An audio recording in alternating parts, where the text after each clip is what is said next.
Va in scena la settima e conclusiva dall'Arcoveggio di Bologna. Cavalli anziani in una prova condizionata.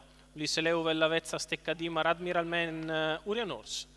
Seconda fila Allegro La Sola, Amore Stecca, Africa Jet, Attila Ross, Azteco dei Greppi e Paul Wise. Terza fila Enzo River. Partiti con lotta per il comando. Prova Admiral Man ad andare a condurre, ma all'interno rinviene bene Ulisse Leo. Si imbocca la prima piegata con Ulisse Leo che rientra ad Admiral Man, il quale prova a sistemarsi secondo in corda e ci riesce. Al largo c'è già Apple Wise S che ha sfruttato il fatto che ce ne fossero solo 5 in prima fila, chiede e ottiene strada, passa dopo 250 metri di corsa. C'è stato strappo 13,9 per il lancio. Apple Wise S passa a condurre a spesa di 400 metri in 28,3. Secondo Ulisse Leo, terza posizione per Admiral Man che precede Uvella Vezza, mentre allo scoperto è rimasto a Steccadimar con in scia Africa Jet.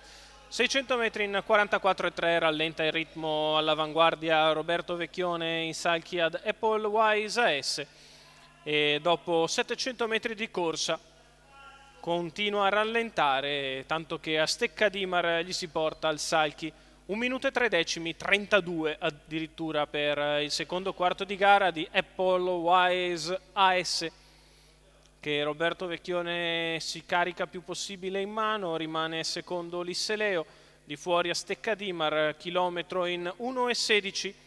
Apple Wise S in vantaggio, a Steccadimar di fuori, Ulisse Leo alla corda, Admiral Man in corda. La mossa da parte di Africa Jet che dà il parziale, scavalca Steccadimar e cerca di portarsi su Apple Wise S, salchi alla quale però Roberto Vecchione accelera di scatto. Africa prova a mettersi sulle sue tracce, poi Ulisse Leo e quindi Azteco dei Greppi, poi ancora Admiral Man. Quando siamo a 200 metri dalla conclusione, Apple Wise S in vantaggio nella sua scia. C'è Africa Jet che prova a spostare al largo, si difende Apple Wise ma è richiesta. Africa che prova ad arrivare, Apple Wise ancora in vantaggio, Africa ci prova, Apple Wise S che si salva da Africa Jet. Al terzo posto Azteco dei Greppi.